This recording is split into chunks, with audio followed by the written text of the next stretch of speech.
فرمائیے کہ فرشتوں میں عبادت کی صلاحیت ہے مگر عشق الہی کی پڑیا ان کے پاس نہیں ہے، یہ فقط انسان کو حاصل ہے۔ انسان کے اندر محبت الہی کا جذبہ، ولولہ، درد محبت ہوتی ہے، یہ اللہ کے لیے اداس ہوتا ہے، اللہ کے نام پر سب کچھ قربان کرنے کے لیے تیار ہوتا ہے۔ یہ صفت اللہ نے فقط انسان کو عطا فرمائی، فرشتوں میں یہ صفت نہیں ہے۔ وہ تو فرما بردار بندے ہیں، لا یعصون اللہ ما امرہم ویفعلون ما یؤمرون، روبوٹ جیسے کام کر رہے ہوتے ہیں، اللہ کے حکم پر وہ کام میں لگے ہوئے ہوتے ہیں۔ یہ محبت کا جذبہ، عشق کا جذبہ، یہ اللہ نے فقط انسان کو عطا فرمایا۔ چنانچہ یہ محبت ایک وجدانی کیفیت ہے۔ ہر انسان کو اپنی زندگی میں عشق سے واسطہ پڑتا ہے، ہر انسان کو اپنی زندگی میں عشق سے واسطہ پڑتا ہے۔ یہ الگ بات ہے خالق کا ہو یا مخلوق کا ہو۔ خالق کے عشق سے مراد وہ تمام محبتیں جو شریعت کے مطابق ہیں، اللہ کی محبت، نبی علیہ السلام کی محبت، صحابہ کی، اولیاء کی، ماں باپ، میاں بیوی، یہ تمام محبتیں جو شریعت میں جائز ہیں ان کو اللہ کی محبت کہتے ہیں، اور جو دائرہ شریعت سے ہٹ کر ہیں، نفسانی، شیطانی، شہوانی، ان کو مخلوق کی محبت کہتے ہیں۔ تو واسطہ تو ہر بندے کو پڑتا ہے۔ دل بہر محبت ہے، محبت یہ کرے گا، لاکھ اس کو بچا تو یہ کسی پر تو مرے گا، پتھر سے ہو، خدا سے ہو یا پھر کسی سے ہو، آتا نہیں ہے چین محبت کیے بغیر۔ اس کی مثال یوں سمجھ لیجئے کہ یا تو کمرے کے اندر روشنی ہوگی، اگر روشنی نہ ہوئی تو اندھیرا ضرور ہوگا۔ اسی طرح یا تو انسان کے دل میں اللہ رب العزت کی محبت کی روشنی ہوگی، اگر وہ نہ ہوئی تو مخلوق کی محبت کا اندھیرا ضرور ہوگا۔ کوئی بندہ یہ نہیں کہہ سکتا کہ میرے دل میں تو کسی کا عشق ہے ہی نہیں۔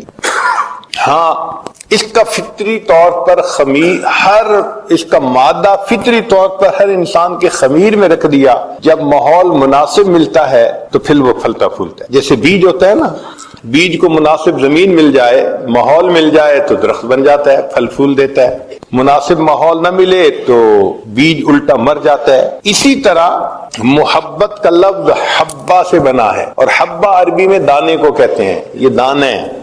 اس کو اگر نیکی کا ماحول مل جائے تو انسان کے اندر اللہ کی محبت کا بیج وہ پھر پھل پھول دینے شروع کر دیتا ہے، نیکیوں کے اعمال ظاہر کرتا ہے۔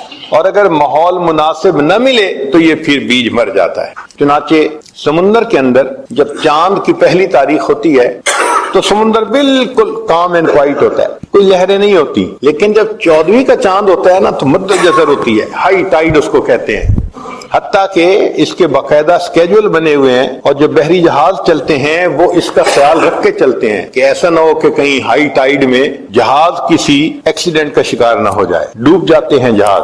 تو دیکھیے، جب چاند پوری آب و تاب پہ ہوتا ہے تو سمندر کا پانی اچھلتا ہے۔ کیوں اچھلتا ہے؟ اس کی لہریں ہوتی ہیں، مقناطیسی لہریں، اس کی گریویٹیشنل فورس ہوتی ہے، وہ کھینچتی ہے۔ تو جس طرح چاند کی مقناطیسی لہریں سمندر کے پانی کو اپنی طرف متوجہ کرتی ہیں، اسی طرح اگر چاند سامنے ہو، یہ چاند جیسی کوئی صورت سامنے ہو تو بندے کے دل میں بھی پھر محبت کی لہریں اٹھتی۔ اب یہاں سے ایک اشکال کا پتہ چلا کہ ایک صحابی تھے سیدنا حذیفہ رضی اللہ تعالی، ایک دن اپنے گھر میں تھے، کہنے لگے نافق حنظلہ، حنظلہ منافق ہو گیا، اور یہ کہتے ہوئے نبی اسلام کی خدمت میں چل پڑے۔ راستے میں صدیق اکبر نہ ملے، پوچھا کیا حال ہے؟ کہنے لگے نافق حنظلہ۔ بھائی کیوں؟ کہ جو نبی علیہ الصلوۃ والسلام کی مبارک صحبت میں دل کی کیفیت ہوتی ہے، گھر جاتے ہیں تو وہ نہیں ہوتی، تو یہ تو منافقت ہے، یہ تو درنگی ہے۔ تو صدیق اکبر کہنے لگے کہ ہاں یہ تو ہمارے ساتھ بھی ہوتا ہے، اور پوچھتے ہیں۔ چنانچہ نبی علیہ السلام کی خدمت میں حاضر ہوئے، اے اللہ کے حبیب صلی اللہ علیہ وسلم، ہمارے ساتھ یہ معاملہ۔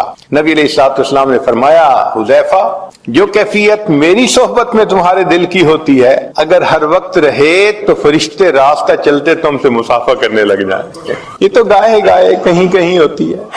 تو یہاں تک تو بات سمجھ آ گئی۔ اب علماء نے لکھا کہ دیکھیں، صحابہ رضی اللہ عنہم کی کیفیت میں کوئی فرق نہیں تھا کہ وہاں محبت زیادہ تھی، گھر آ کے محبت کم تھی۔ فرق یہ تھا کہ جب نبی علیہ الصلوۃ والسلام کی صحبت میں جاتے تھے تو وہاں حسن کا چاند سامنے ہوتا تھا، تو صحابہ کے دل میں مد و جزر ہوتی تھی محبت کی، اور جب گھروں میں آ جاتے تھے تو جیسے پہلی تاریخ کو سمندر کام انکوائٹ ہوتا ہے، دل کی وہ کیفیت ہو جاتی. یہیں سے ایک مسئلہ اور بھی واضح ہوا. امام شافعی رحمۃ اللہ علیہ فرماتے ہیں الایمان یزید و ینقص، اور امام اعظم ابو حنیفہ رحمۃ اللہ علیہ فرماتے ہیں الایمان لا یزید ولا ینقص. اب دونوں حضرات نے اپنے اپنے دلائل دیے. امام شافعی رحمۃ اللہ فرماتے ہیں کہ اس کی کمیت بڑھتی بھی ہے گھٹتی بھی ہے، اور اس پہ انہوں نے دلائل دیے ہیں.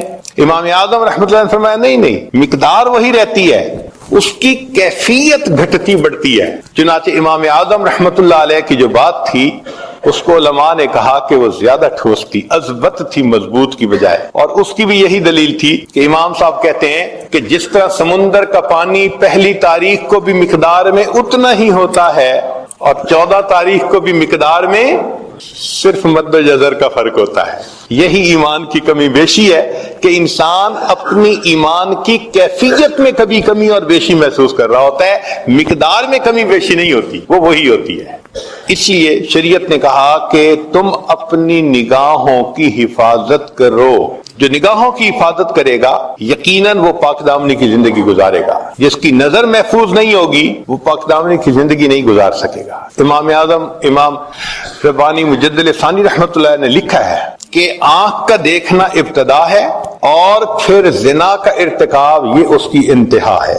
جو انتہا سے بچنا چاہتا ہے اسے ابتدا سے بچنا پڑے گا، نہیں بچے گا تو پھر انتہا تک بھی پہنچ جائے. اس لیے فرمایا کل للمؤمنین یغضوا من ابصارہم، ایمان والوں سے کہو اپنی نگاہوں کو نیچا رکھیں. اس پر کسی شاعر نے شعر کہا کہ جس غذا میں بھی ہو نمک شامل واجب الاحتیاط ہوتی ہے. بعض غذائیں ہوتی ہیں نا ان میں نمک ہوتا ہے، تو نمک ہونے کی وجہ سے وہ بلڈ پریشر والے بندے کو نقصان دیتی ہیں، ہائی بلڈ پریشر کر دیتی ہیں. تو ڈاکٹر لوگ کہتے ہیں کہ بھئی آپ سالٹ استعمال نہ کریں.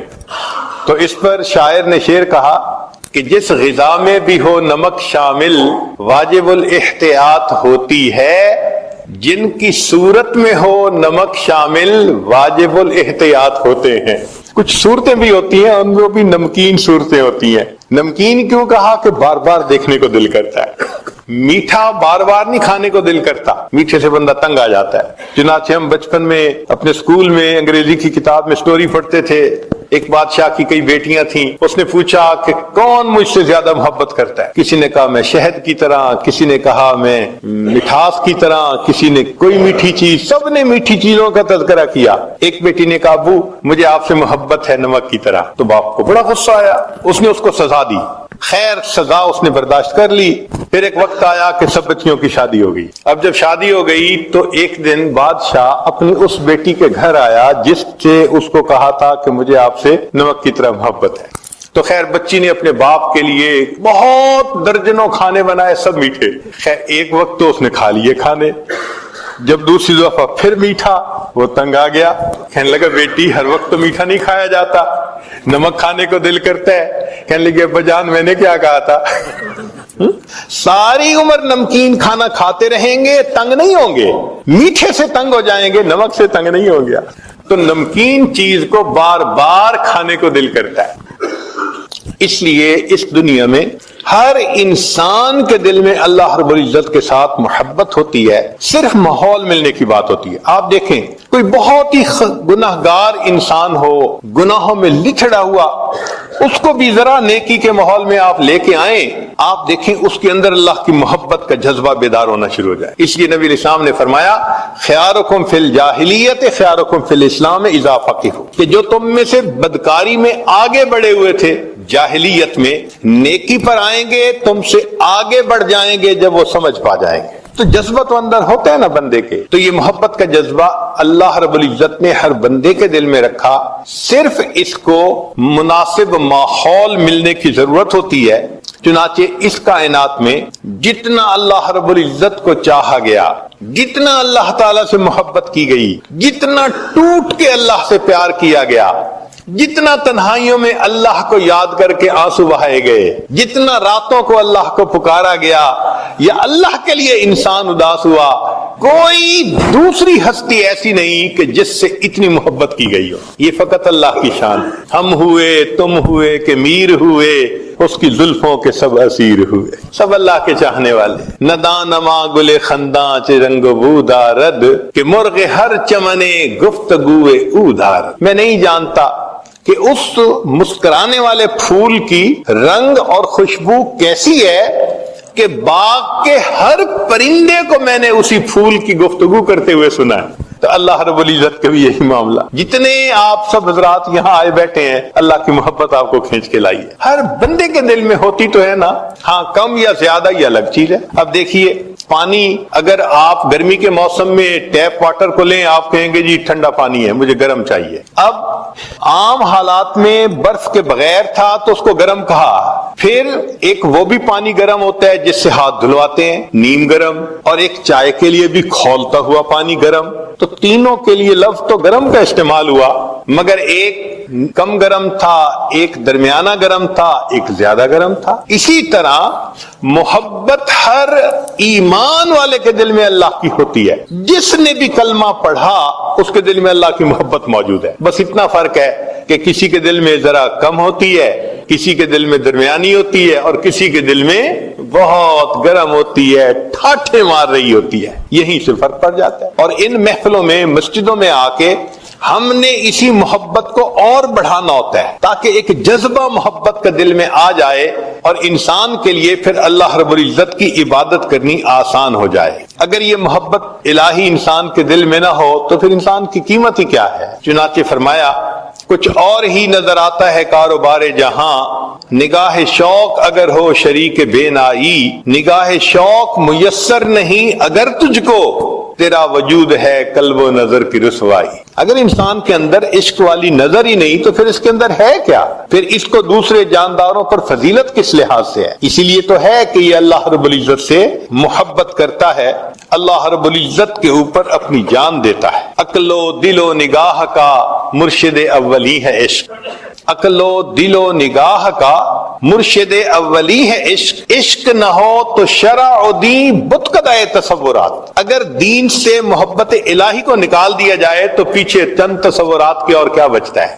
تو اصل چیز تو اللہ کی محبت ہے، یہ پوری شریعت کا نچوڑ ہے۔ چنانچہ مومن کی زندگی کو دیکھیں، اس میں عاشق کی تمام علامتیں پائی جاتی ہیں۔ مثلا کوئی بھی عاشق ہوگا، سب سے بڑی علامت کہ وہ بار بار محبوب کے گھر کی طرف چکر لگائے گا، اس کا گزارا نہیں ہوتا۔ مومن کو دیکھو، کم از کم دن میں 5 مرتبہ اپنے گھر سے اللہ کے گھر کی طرف، جیسے اذان سنی بھاگتا ہے، ایک نماز پڑھی دوسری اذان سننے کے لیے انتظار۔ نبی علیہ الصلوۃ والسلام فرمایا کرتے تھے ارحنی یا بلال، بلال میری آنکھوں کو ٹھنڈک پہنچا دے، اذان دے کر میرے دل کو ٹھنڈک دے۔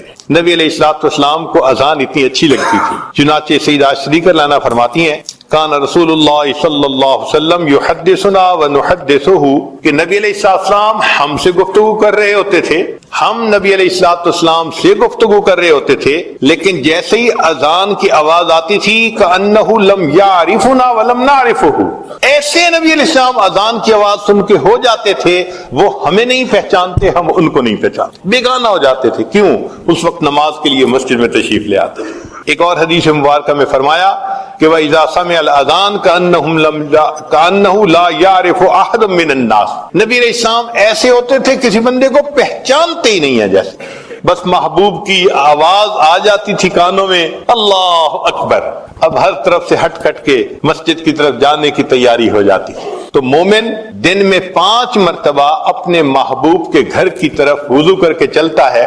حدیث مبارکہ میں ہے جو وضو کر کے مسجد کی طرف چلے ایسا ہی ہے جیسے حاجی حج کا احرام باندھ کر اللہ کے گھر کی طرف جا رہا ہوتا۔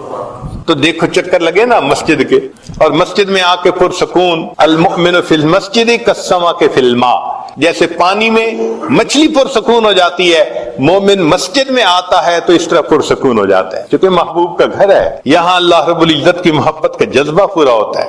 ہمارے اکابر نماز کو حاکم وقت کی بیگار سمجھ کے نہیں پڑھتے تھے، ہمارے اکابر نماز کو حاکم وقت کی بیگار سمجھ کے نہیں پڑھتے تھے بلکہ سبب لقائے یار سمجھ کے پڑھا کرتے تھے۔ تو اللہ سے ملاقات کا ذریعہ ہے۔ آج جن کو تعلق ہوتا ہے تھوڑی دیر بعد فون، پھر فون ہٹتا ہے، کچھ کام کیا نہ کیا دوبارہ پھر فون، یہ بار بار فون، کبھی فون کو دیکھ رہے ہوتے ہیں میسج آیا کہ نہیں آیا، کوئی مسڈ کال آئی کہ نہیں آئی۔ تو جس طرح محبوب کے فون کا انتظار ہوتا ہے، مومن کو اللہ رب العزت کے گھر پہنچنے کے لیے اذان سننے کا ایسے انتظار ہوا کرتا ہے. ایک نماز پڑھتا ہے، دوسری نماز کا انتظار شروع ہو جاتا ہے، تیسری نماز کا انتظار. اور جب نماز پڑھتا ہے تو وہ تو پھر محبوب سے ہم کلامی اور ملاقات، محبوب کا دیدار ہوتا ہے. اس لیے نماز میں فرمایا ان تعبد اللہ کأنک تراہ فإن لم تکن تراہ فإنہ یراک، کہ اول تو نماز ایسے پڑھو جیسے تم اللہ کو دیکھتے ہو. یہ کیفیت حاصل نہیں تو کم سے کم ایسے پڑھو جیسے وہ تمہیں دیکھ رہا ہے. تو بھئی محبوب کے سامنے تو ہے نا، تو دن میں 5 دفعہ مشق کروائی کہ جیسے محبوب کے سامنے ہم محبوب کو دیکھ رہے ہیں، محبوب ہمیں دیکھ رہے ہیں. 5 مرتبہ اس مشق کو کر کے بھی انسان کا دل نہیں بھرتا. دل چاہتا ہے کہ اور زیادہ کے لیے پھر وہ نفلوں کو بہانہ بنا لیتے ہیں. چنانچہ کبھی تحیۃ الوضو، تحیۃ المسجد، کبھی اشراق، کبھی صلاۃ الضحیٰ، کبھی اوابین، کبھی تہجد. یہ تمام نوافل اصل میں محبت کے اس جذبے کو پورا کرنے کا ذریعہ ہوتے ہیں. ہم لوگ نوافل پڑھتے ہیں ثواب کی وجہ سے. بھئی اشراق پڑھ لو، 1 حج 1 عمرے کا ثواب ملے گا، تو ہم تو ثواب کی خاطر پڑھتے ہیں. لیکن جو اللہ والے ہوتے ہیں وہ صرف ثواب کو سامنے نہیں رکھتے، وہ تو اللہ کی محبت میں ڈوب کے اس کی عبادت کر رہے ہوتے ہیں. کسی نے کیا اچھی بات کہی، بندگی سے ہمیں تو مطلب ہے، بندگی سے ہمیں تو مطلب ہے، ہم ثواب و عذاب کیا جانے، کس میں کتنا ثواب ملتا ہے، عشق والے حساب کیا جانے. محبت والوں کو کیا پتا کیا ثواب کتنا ہوتا ہے، وہ تو اللہ کی محبت میں پڑھ رہے ہوتے ہیں. حضرت شیخ عبد الواحد رحمۃ اللہ علیہ کے سامنے تذکرہ ہوا کہ جنت میں نماز نہیں ہوگی. وہ رونے لگ گئے. حضرت رو کیوں رہے ہیں؟ فرمانے لگے اگر جنت میں نماز نہیں ہوگی تو مزہ ہی کیا آئے گا. کتنا مزہ آتا ہوگا کہ فرماتے ہیں کہ جنت میں نماز نہیں ہوگی تو جنت میں مزہ ہی کیا آئے گا. مفتی حسن گنگوئی رحمۃ اللہ علیہ لمبا سجدہ کرتے تھے. کسی نے کہا کہ حضرت اتنا لمبا سجدہ. مان لگے جب میں سجدہ کرتا ہوں میری کیفیت ایسی ہوتی ہے، میں نے اپنے آقا کے قدموں پہ سر رکھ دیا، میرا سر اٹھانے کو دل نہیں چاہتا. اللہ اکبر کبیرہ. تو جن کو نماز کی کیفیت حاصل ہوتی ہے وہ پھر نماز کو بہانہ بناتے ہیں اللہ رب العزت سے ملاقات کا. حضرت حاجی صاحب کے سامنے کسی نوجوان نے جنت کے تذکرے شروع کیے اور حور و قصور کی باتیں کی. خاموشی سے سنتے رہے. جب سب باتیں سن لی تو آخر پہ فرمانے لگے اگر قیامت کے دن مجھ پر اللہ کا فضل ہو گیا تو میں تو عرض کروں گا اللہ مجھے اپنے عرش کے نیچے مصلی کی جگہ عطا فرما دی، مصلی کی جگہ عطا فرما. نماز میں ایسا مزہ ملتا ہے ان لوگوں کو. اللہ اکبر کبیرہ. اسی لیے نماز اہتمام سے پڑھیں اور نوافل جہاں پڑھنے کا موقع ملے کبھی نہ چھوڑیں. نوافل جہاں پڑھنے کا موقع ملے اس کو نہ چھوڑیں. 2 وجوہات ہیں. ایک تو یہ کہ معلوم نہیں کس جگہ کا کیا ہوا سجدہ میرے اللہ کو پسند آ جائے، ہم نہیں جانتے. تو کیا پتا کون سا سجدہ پسند آ جائے، اس لیے نفل کا موقع مل رہا ہے تو ضرور پڑھو، چھوڑنا نہیں چاہیے. اور دوسری بات یہ کہ جو نوکر ذاتی وقت میں مالک کا کام کرتا ہے نا تو مالک کو زیادہ پیارا لگتا ہے. دیکھیں ڈیوٹی میں تو ہر کوئی کام کرتا ہے. اب آپ کا اگر ایک خادم کہے اور جی میں آتے ہوئے آپ کے لیے بڑا اچھا شہد مل رہا تھا، مجھے آدھا گھنٹہ لگا، میں شہد لے کے آیا ہوں. لوگ پورے دن کی ڈیوٹی سے وہ محبت دل میں نہیں آنی جو اس آدھے گھنٹے شہد لانے کی وجہ سے دل میں محبت آ جائے گی کہ اس نے ذاتی وقت میں میرا کام کیا. اس لیے ایک ہوتا ہے ضابطے سے لینا اور ایک ہوتا ہے رابطے سے لینا. 2 باتیں ہوتی ہیں. ایک ہوتا ہے ضابطے سے لینا اور ایک ہوتا ہے ضابطے سے تو تھوڑا ہی ملا کرتا ہے، ضابطے کے مطابق ملتا ہے. مثال کے طور پہ آپ نے گھر میں ڈرائیور رکھا اور اس کی تنخواہ آپ نے متعین کر دی جی کہ آپ کو اتنی ملے گی، تو آپ ہر مہینے اس کو اتنی تنخواہ دے دیتے ہیں. ایک دن آپ نے دیکھا کہ وہ ڈرائیور بڑا پریشان، تو آپ پوچھتے ہیں کیا ہوا؟ وہ کہتے ہیں میں بہت پریشان ہوں، بیٹی کی شادی ہے، تاریخ قریب آ گئی، میں غریب آدمی ہوں، کچھ بنا نہیں سکا، اب سمجھ نہیں آ رہی کہ میں بیٹی کے ہاتھ کیسے پیلے کروں، کیسے اس کو رخصت کروں. اب اس نے 2 منٹ آپ کے ساتھ اپنا رابطہ کیا تو پہلے ہر مہینے آپ اس کو 1000 پاؤنڈ دیتے تھے بالفرض. اب آپ اس کو ماشاءاللہ 5,000 پاؤنڈ دے دیں گے، اچھا بھائی جاؤ بیٹی کی شادی کرو۔ اب 2-4 منٹ کی قیمت 5,000 پاؤنڈ تو نہیں ہے نا، لیکن کیوں اس کو دے دیا؟ اس نے رابطہ کیا، تو رابطے سے جو ملتا ہے وہ بہت زیادہ ہوتا ہے۔ اب ایک مسئلہ یہاں سے اور سمجھ بھی آ گیا، بعض اوقات کہتے ہیں کہ جی 2 نفل اشراق کے پڑھنے سے ایک حج اور ایک عمرے کا ثواب، وہ جی حج پہ تو بڑا وقت لگتا ہے، پیسہ لگتا ہے، فرض ہوتا ہے، تو حج اور عمرے کا ثواب 2 نفل پہ؟ جی ہاں، یہ ضابطے سے نہیں وہ بندہ لے رہا، یہ بندہ رابطے سے اللہ سے لے رہا ہے۔ ذاتی وقت ہے نا اس کا، کوئی فرض تو نہیں ہے نا اشراق کی نماز پڑھنا۔ تو جب نفلی وقت میں، ذاتی وقت میں وہ آقا کی خدمت کر رہا ہے، اب آقا کی مرضی ہے ان نفلوں پہ جتنا چاہے انعام عطا فرمائے۔ تو نفلوں کو نہیں چھوڑنا چاہیے، جہاں موقع ملے ضرور پڑھیں، کیا پتا کس جگہ کا سجدہ میرے اللہ کو پسند آ جائے۔ تو ایک نشانی تو یہ ملی مومن میں کہ دوڑ دوڑ کے، بھاگ بھاگ کے اپنے محبوب کے گھر کے چکر لگاتا ہے۔ دوسری بات، محبوب پہ اپنا مال لٹانا۔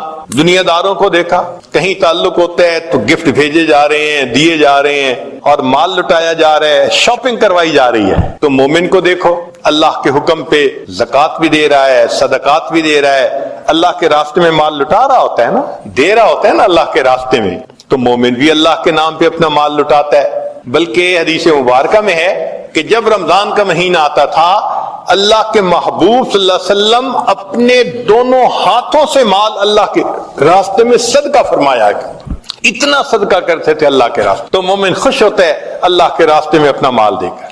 سیدنا ابراہیم علیہ السلام اپنے بکریوں کو چراتے ہوئے آ رہے ہیں، ایک آدمی قریب سے گزرا اور گزرتے ہوئے اس نے یہ پڑھا، سبحان ذی الملک والملکوت، سبحان ذی العزت والعظمت والہیبت والقدرت والکبریاء والجبروت۔ جب اس نے اللہ کی تعریف اتنے اچھے الفاظ سے کی، ابراہیم علیہ السلام کا دل مچل گیا۔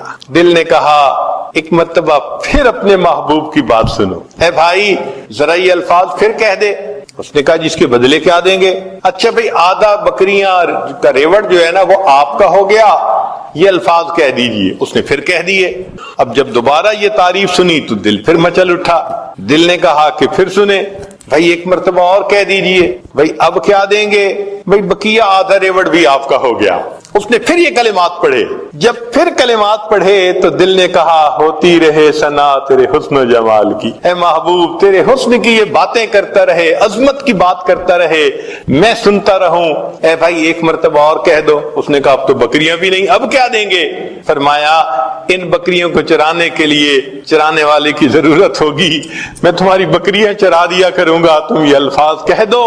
جب یہ کہا تو وہ کہنے لگا ابراہیم علیہ السلام مبارک ہو، میں فرشتہ ہوں، اللہ نے مجھے آپ کے پاس بھیجا تھا، جاؤ میرے خلیل کے سامنے اور جا کر میری تعریف کرو اور دیکھو وہ میرے نام کے کیا دام لگاتا ہے۔ جن کے دل میں اللہ کی محبت ہوتی ہے وہ اپنے آپ کو قربان کرنے کے لیے تیار ہو جاتے ہیں۔ تو یہ صفت بھی مومن کے اندر بدرجہ اتم پائی جاتی ہے۔ تیسرا ہوتا ہے بھوکا پیاسا رہنا، کہ واقعی محبوب کو منانے کے لیے کئی مرتبہ انسان کھانا پینا چھوڑ دیتا ہے۔ ہم گھروں میں دیکھتے ہیں، خامن ناراض ہو بیوی کھانا چھوڑ دیتی ہے، گھروں میں دیکھا ہے، کہتی ہے نہیں میں اس وقت تک کچھ نہیں کھاؤں گی جب تک آپ راضی نہیں ہوں گے۔ اسی طرح مومن بھی اپنے رب کو منانے کے لیے رمضان کے مہینے میں کیا ہوتا ہے، پورا مہینہ دن کے اوقات میں کھانا پینا مومن اللہ کو منانے کی خاطر چھوڑ دیتا ہے۔ آگے پیچھے دیکھو تو ماشاءاللہ ایام 20 کے روزے رکھ رہا ہے، کبھی سوموار کا رکھ رہا ہے، جمعرات کا رکھ رہا ہے، اللہ کو منانے کے لیے۔ ہمارے اکابر تو روزے کی کافی کوشش کیا کرتے تھے، اہتمام کیا کرتے تھے، اہتمام کرتے تھے۔ تو یہ صفت بھی مومن کے اندر پائی جاتی ہے، اللہ کی خاطر بھوکا پیاسا رہنا۔ پھر ایک چوتھی صفت ہے کہ راتوں کو جاگنا۔ آپ دیکھیں جن کا کہیں نہ کہیں تعلق ہوتا ہے، راتوں کو نیند نہیں آتی، رات کے 2 بجے بھی جاگ رہے ہوں گے، صبح کے وقت بھی جاگ رہے ہوں گے، بھئی نیند ہی نہیں آتی، تو نیند روٹ جاتی ہے، نیند چلی جاتی ہے، راتوں کو جاگتے ہیں۔ ہمارے اکابر بھی اسی طرح کرتے تھے، اللہ کی محبت میں راتوں کو جاگتے تھے۔ بلکہ کتابوں میں لکھا ہے کہ ہمارے اکابر رات کے آنے کے اس طرح منتظر ہوا کرتے تھے جیسے دلہا دلہن سے ملاقات کے لیے رات کا منتظر ہوا کرتا ہے، ایسے وہ رات کے منتظر ہوتے تھے کہ ہم مصلی پہ آئیں گے، اپنے رب کی عبادت کریں گے۔ تذکرۃ الحفاظ میں ایک عجیب بات لکھی کہ ایک نوجوان تھا، حافظ قرآن تھا، اور اس کی عادت تھی کہ وہ رات کو عشاء کے بعد نوافل پڑھتا تھا اور تہجد تک قرآن پڑھتا رہتا تھا، یہ روز کی معمول تھا اس کا۔ اللہ کی شان دیکھیں کہ اس نے ایک دن نکاح کیا، جب نکاح کیا تو پھر بیوی کے پاس آیا، بیوی سے بات چیت ہوئی، تو بات چیت میں دونوں نے کہا کہ ہم ایسے کرتے ہیں کہ 2 رکعت نفل پڑھ کے اپنی ازدواجی زندگی کی پھر ابتدا کرتے ہیں۔ کہنے لگے ہاں بہت اچھا۔ چنانچہ خاوند نے بھی نیت باندھ لی، پیچھے بیوی نے بھی الگ نیت باندھ لی۔ اب بیوی نے تو جلدی سے 2 رکعت پڑھ لی اور انہوں نے جو تلاوت شروع کی تو چونکہ ایک معمول تھا پوری زندگی کا، وہ قرآن پڑھتے رہے، انہیں خیال ہی نہ رہا کہ کوئی میرے انتظار میں ہے۔ جب معمول کے حساب سے سلام پھیرا تو بیوی کو بیٹھے دیکھا تو بیوی نے کہا آپ خود بھی تھکے اور آپ نے مجھے بھی تھکا دیا۔ تو کہنے لگے اچھا ابھی تو میں فجر پڑھنے جا رہا ہوں، فجر کے بعد آؤں گا تو پھر ملیں گے۔ یہ کہہ کے آ گئے، فجر کی نماز پڑھی، فجر میں دوستوں سے ملاقات ہوگی۔ اب دوست تو پھر یار ہوتے ہیں نا، پوچھتے ہیں، کسی نے کہا سناؤ مہمان کو کیسے پایا؟ جھوٹ کا تو زمانہ نہیں تھا کہ جھوٹ بول کے کچھ کہہ دیتے، تو انہوں نے بتا دیا ابھی ملاقات نہیں ہوئی۔ تو کسی نے کہا تو کیسا مرد ہے، پہلی رات کہتے ہیں کہ بیوی سے ملاقات ہی نہیں ہوئی۔ تو جب انہوں نے تانا دیا تب اس نوجوان نے کہا کہ اللہ کی قسم میں نے 2 رکعت کی نیت باندھی تھی، قرآن کی لذت نے مجھے بات ہی بھلا دی کہ بیوی میرے انتظار میں بیٹھی۔ تو اللہ والے بھی اللہ کی خاطر راتوں کو جاگتے ہیں۔ مجھ کو نہ اپنا ہوش نہ دنیا کا ہوش ہے، بیٹھا ہوں مست ہو کے تمہارے جمال میں، تاروں سے پوچھ لو میری روداد زندگی، راتوں کو جاگتا ہوں تمہارے خیال۔ اللہ کی یاد میں راتوں کو جاگ رہے ہوتے ہیں۔ اللہ کے حبیب صلی اللہ علیہ وسلم بھی راتوں کو اسی طرح جاگتے ہیں۔ سیدہ صدیقہ عنہا فرماتی ہیں کہ نبی علیہ الصلوۃ والسلام تشریف لائے، میرے پاس لیٹ گئے، کچھ دیر بعد فرمانے گزری نہیں، اے عائشہ چھوڑ میں اپنے رب کی عبادت کرتا ہوں۔ پھر اللہ کے حبیب صلی اللہ علیہ وسلم مصلی پہ آئے، پھر اتنا روئے کہ آپ کے آنسو کے ٹپکنے کی آوازیں مجھے ایسے لگ رہی تھی جیسے بارش کے قطروں کی گرنے کی آواز ہوتی ہے۔ سیدنا ابن عمر رضی اللہ تعالیٰ عنہ کے گھر ایک مرتبہ نبی علیہ الصلوۃ والسلام بھی تشریف لائے اور سیدہ حفصہ رضی اللہ تعالیٰ عنہ بھی تھی، ان کی بہن عمر لانو کی بیٹی۔ کھانا کھایا، دیر ہو گئی، ابن عمر لانو نے آفر کر دی اللہ کے نبی وسلم یہیں آرام فرما لیجیے، تو نبی علیہ السلام وہیں آرام فرمانے لگے کمرے میں۔ اب ام المومنین حفصہ رضی اللہ تعالیٰ عنہ بھی ساتھ لیٹی ہیں، نبی علیہ السلام بھی لیٹے۔ ام المومنین فرماتی ہیں کہ کچھ دیر کے بعد میں نے دیکھا کہ کوئی مائع چیز میرے چہرے کے اوپر گر رہی ہے، میں نے ہاتھ لگایا تو گرم گرم پانی، آنسو، تو میں حیران، جب اٹھ کے دیکھا تو اللہ کے محبوب صلی اللہ علیہ وسلم کی آنکھوں سے آنسو گر رہے تھے، اور میں چونکہ ساتھ ایک ہی تکیے پہ لیٹی ہوئی تھی تو وہ میرے چہرے کے اوپر بھی آ رہے تھے۔ تو میں نے کہا ما یبکی، اے اللہ کے نبی آپ کیوں رو رہے ہیں؟ تو نبی علیہ السلام نے فرمایا حفصہ تو نے سنا نہیں، باہر صحن میں تیرا بھائی عبداللہ ابن عمر تہجد پڑھ رہا ہے، اور تہجد میں اس نے ابھی آیت پڑھی کلا انہم عن ربہم یومئذ لمحجوبون، کہ قیامت کے دن یہ کفار اللہ سے حجاب میں ہوں گے، پردے میں ہوں گے۔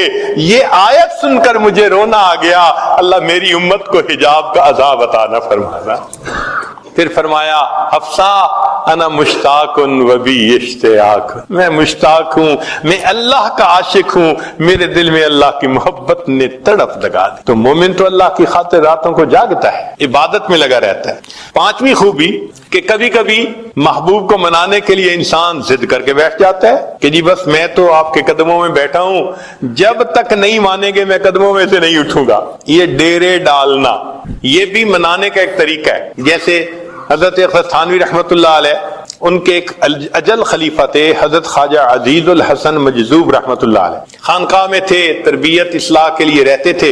ایک مرتبہ ان سے ذرا بڑی غلطی ہو گئی، تو جب غلطی ہوئی تو سرزنش کے لیے حضرت نے فرمایا کہ اچھا اپنی گٹھڑی سر پہ اٹھاؤ اور مسجد سے نکل جاؤ، اصلاح کے لیے ایسی بات کرنی پڑتی ہے۔ اب چونکہ تعمیل حکم کرنی تھی، انہوں نے اپنا بستر اٹھایا، مسجد سے تو باہر قدم رکھا مگر دروازے کے اوپر ہی بیٹھ گئے۔ کہنے لگے بھئی حضرت نے یہی کہا تھا نا کہ مسجد سے نکل جاؤ، تو میں مسجد سے نکل گیا۔ یہ تو نہیں کہا تھا کہ دروازے سے بھی دور کہیں چلے جاؤ، تو میں تو دروازے پہ بیٹھا ہوں۔ اب کیا ہوتا، جو آنے والا آتا دروازہ کھولتا، یہ یوں کر کے دیکھتے حضرت کے چہرے پہ نظر پڑ جاتی، پھر کوئی اور آتا پھر چہرے کو دیکھ لیتے، ایک دن 2 دن۔ اب حضرت تھانوی رحمۃ اللہ بھی بڑے حیران کہ میں نے کہا تھا چلے جاؤ، یہ پھر دروازے پہ بیٹھ گیا۔ تو حضرت نے کسی بندے کو بھیجا، بھائی جاؤ اس سے پوچھو یہ چاہتا کیا ہے، کیوں بیٹھا ہے یہاں۔ تو جب اس نے جا کے پوچھا تو شاعر تھے نا، انہوں نے آگے شعر میں جواب دیا، اگر تو در نہ کھولے گا تو میں بھی در نہ چھوڑوں گا، اگر تو در نہ کھولے گا تو میں بھی در نہ چھوڑوں گا، حکومت اپنی اپنی ہے، ادھر تیری ادھر میری۔ آپ کو نکالنے کا اختیار ہے اور میں دروازہ نہیں چھوڑتا، یہ میرا اختیار۔ حضرت اتنا خوش ہوئے کہ اسی وقت ان کو واپس بلا لیا۔ اب یہ ڈیرے ڈالنا اگر مومن کی زندگی میں دیکھیں تو مومن رمضان میں اپنے گھر سے رخصت لے کر، دفتر سے رخصت لے کر 10 دن کے لیے اعتکاف مسجد میں آ کے ڈیرے ڈال دیتے، اے اللہ بس میں نے دہلیز پکڑ لی، منا کے ہی اٹھوں گا آپ کو۔ تو دیکھیں وہ بھی نشانی پائی گئی کہ مومن اپنے رب کو منانے کے لیے کس طرح ڈیرے ڈال کے بیٹھ جاتا ہے۔ سبحان اللہ۔ تو اگر دیکھیں تو مومن کے اندر وہ تمام صفات ہیں جو ایک عاشق کے اندر ہوتی ہے، اور اللہ والے تو یہ ہوتے ہیں کہ بس ہر وقت بات کرتے ہیں تو اللہ کی بات کرتے ہیں، یا تیرا تذکرہ کرے ہر شخص ورنہ پھر ہم سے گفتگو نہ کرے۔ ان کا دل چاہتا ہے جو بات ہو بس اللہ ہی کی بات ہو، ایسے ان کا دل چاہتا ہے، کیونکہ اللہ تعالیٰ ان کے دل میں بس جاتے ہیں، اللہ ان کے دل میں آ جاتے ہیں، اللہ ان کے دل میں سما جاتے ہیں، بلکہ سچ بات کہوں اللہ ان کے دل میں چھا جاتے ہیں۔ فارسی کے کچھ اشعار ہیں عجیب، لکھنے والے نے کہا، جان ز تن بردی و در جانی ہنوز، اے محبوب تو نے میرے جسم سے روح تو میری نکال لی، اور ابھی بھی میری روح میں بس تو ہی رہا ہے۔ جان ز تن بردی و در جانی ہنوز، درد ہا دادی و درمانی ہنوز، اے محبوب درد بھی مجھے آپ ہی نے دی ہے، اور اس درد کی دوا بھی تو آپ ہی تو ہیں۔ جان ز تن بردی و در جانی ہنوز، درد ہا دادی و درمانی ہنوز، اشکارا سینہ امبش کافتی، ہم چنا در سینہ پنہانی ہنوز، اے محبوب آپ نے میرے سینے کو چیر چیر کے کھول کے رکھ دیا، عجیب بات ہے کہ اس کے باوجود میرے دل میں چھپے ہوئے آپ ہی ہیں۔ اشکارا سینہ امبش کافتی، ہم چنا در سینہ پنہانی ہنوز، ملک دل کر دی خراب از تیغ ناز، اے محبوب آپ نے ناز کی تلوار سے میرے دل کو تو والا کر کے رکھ دیا، نہ کوئی دنیا کی خواہش چھوڑی نہ کوئی آخرت کی خواہش چھوڑی، ہر تمنا دل سے رخصت ہو گئی۔ آپ نے ناز کی تلوار سے میری ہر تمنا کو میرے دل سے نکال دیا، مگر عجیب بات ہے، اندری ویران سلطانی ہنوز، ہر تمنا کو رخصت کر دیا، اور اس ویرانے میں بھی ابھی حکومت ہے تو آپ ہی کی ہے۔ عجیب سبحان۔ جان ز تن بردی و در جانی ہنوز، درد ہا دادی و درمانی ہنوز، اشکارا سینہ امبش کافتی، ہم چنا در سینہ پنہانی ہنوز، ملک دل کر دی خراب از تیغ ناز، اندری ویران سلطانی ہنوز۔ اور آخری شعر تو بڑا ہی عجیب ہے، کہتے ہیں قیمت خود ہر دو عالم گفتائی، اے محبوب آپ نے اپنی قیمت 2 عالم لگائی ہے کہ میری خاطر دنیا اور آخرت دونوں کی خواہش کو قربان کر دو۔ اے محبوب تو نے اپنی قیمت دنیا آخرت کی خواہش دل سے نکال دینا کہ صرف اللہ کی طلب رہے، ہر طلب دل سے مٹ جائے۔ قیمت خود ہر دو عالم گفتئی، اے محبوب آپ نے اپنی قیمت دو عالم کو قربان دینا کہا ہے، نرخ بالا کن کے ارزانی ہنوز، اے محبوب قیمت بڑھا دیجئے، آپ نے تو بڑا سستا سودا کر لیا، آپ کی خاطر دو جہان قربان کرنے کون سے مشکل کا؟ جن کے دل میں اللہ کی محبت ہوتی ہے یوں اللہ کے لیے قربان ہوتے ہیں۔ مالک ابن دینار رحمت اللہ علیہ فرماتے ہیں گرمی کا موسم، دوپہر کا وقت، شدت کی گرمی تھی، ہر بندہ سائے میں تھا، پرندے درختوں کے پتوں کے سائے میں چھپے بیٹھے تھے، مجھے کسی کام کی خاطر اپنے گھر سے نکلنا پڑ گیا۔ میں جیسے ہی باہر نکلا تو میں نے گلی میں ایک اپاہج کو دیکھا جس کی دونوں ٹانگیں جڑی ہوئی تھیں اور وہ سرینوں کے بل بیٹھا ایسے گھسٹ گھسٹ کے آگے جا رہا تھا۔ جب میں اس کے قریب ہوا تو میں نے دیکھا کہ دھوپ کی وجہ سے اس کی جلد سرخ ہو چکی جیسے جلتی ہے، پسینے میں شرابور جیسے نہایا ہوا ہے، اور وہ چلتا جا رہا ہے۔ میں نے سلام کر کے پوچھا کہ تو کہاں جا رہا ہے؟ اس نے کہا کہ میں حج کے سفر پہ جا رہا ہوں۔ میں نے کہا کہ میرے گھر کے اندر آؤ، آرام کر لو، جب شام کو سورج کی گرمی کم ہو جائے گی تم پھر اس وقت سفر کر لینا۔ اس نے کہا مالک ابن دینار آپ تو پاؤں کے ذریعے آرام سے سفر طے کرتے ہیں، میں گھسٹ گھسٹ کے انچ بائی انچ آگے سفر طے کرتا ہوں، وقت زیادہ لگتا ہے، میں راستے میں رکنا نہیں چاہتا، ایسا نہ ہو کہ ادھر ایام حج آ جائیں اور میں ابھی راستے میں پھر رہا ہوں، میں رنمان میں کہیں نہیں رکوں گا، منزل پہ پہنچ کے دم لوں گا۔ میں نے کہا نوجوان میرے گھر تو آرام کر لے، میں تیرے لیے سواری کا بندوبست کر دیتا ہوں، گھوڑے کا انتظام کر دوں گا، تو گھوڑے پہ سوار ہو کے جلدی سفر کرنا، ایام حج سے پہلے پہنچ جائے گا۔ یہ بات سن کے اس نے میری طرف دیکھا، مالک ابن دینار میں تو تجھے بڑا عقل مند سمجھتا تھا، کیسی بات تو نے کر دی؟ میں نے پوچھا کیوں؟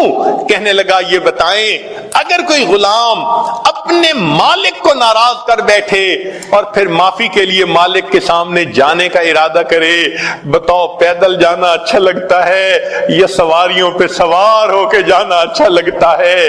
میں سمجھ گیا یہ عاشق ہے، ادب ہے اس کے اندر۔ چنانچہ اس نوجوان نے بات کی پرواہ نہ کی اور دھوپ میں چلتا رہا۔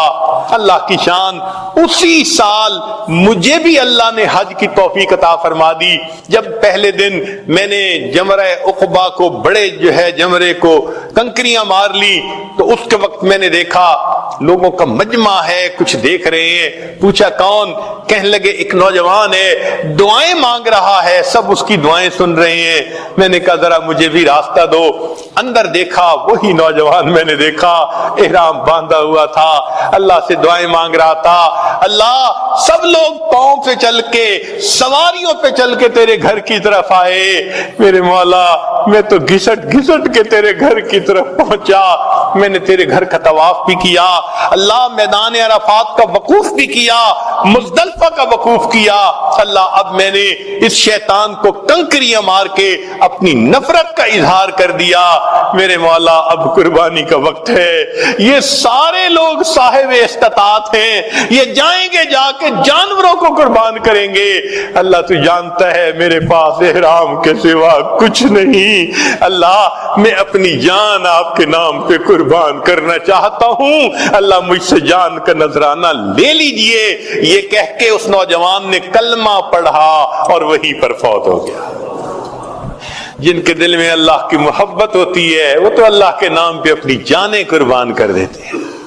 تو یہ اللہ کی محبت ہر انسان کے دل میں ہے، مگر اس کو بڑھانے کی ضرورت ہے۔ اللہ تعالی ہمیں بھی توفیق دے تاکہ ہم اس محبت کو بڑھائیں، ہمارے لیے پھر عبادت کرنا آسان، تلاوت کرنا آسان، نیکی کرنا آسان، گناہوں سے بچنا آسان۔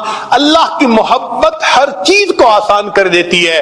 قاعدہ قانون ہے ان المحب لما یحب مطیع، محب جس سے محبت کرتا ہے پھر اس کی عبادت خدمت کرنا پھر آسان ہو جاتا ہے، عبادتیں کرنی آسان ہو جائیں گی۔ اللہ تعالی ہمیں اپنی یاد والی زندگی نصیب فرمائے۔ عربی کے کچھ اشعار ہیں، سن لیجئے، پھر یہ عاجز اپنی بات کو مکمل کر دیتا ہے۔ کسی نے کیا اچھی بات کہی، فرماتے ہیں واللہ ما طلعت شمس ولا غربت الا وانت فی قلبی ووسواسی، اللہ کی قسم کبھی سورج طلوع نہیں ہوا اور کبھی سورج غروب نہیں ہوا مگر اے محبوب میرے دل میں، میری سوچ دھیان میں تیری ہی تو ذات ہوتی ہے۔ واللہ ما طلعت شمس ولا غربت الا وانت فی قلبی ووسواسی، ولا جلست الى قوم احدثهم الا وانت حدیثی بین جلاسی، اور اللہ کی قسم میں کبھی اپنے دوستوں کی محفل میں نہیں جا کر بیٹھا مگر ان کی محفل میں تذکرہ اے محبوب تیری ذات ہی کا تو میں کر رہا ہوتا ہوں۔ ولا ذکرتک محزونا ولا تربا الا وحبک مقرون بانفاسی، اور میں نے کبھی خوشی میں اور غم کی حالت میں آپ کا تذکرہ نہیں کیا مگر اے محبوب میرے سانسوں میں تیری محبت ہی تو لپٹی ہوئی ہوتی ہے۔ ولا ہممت بشرب الماء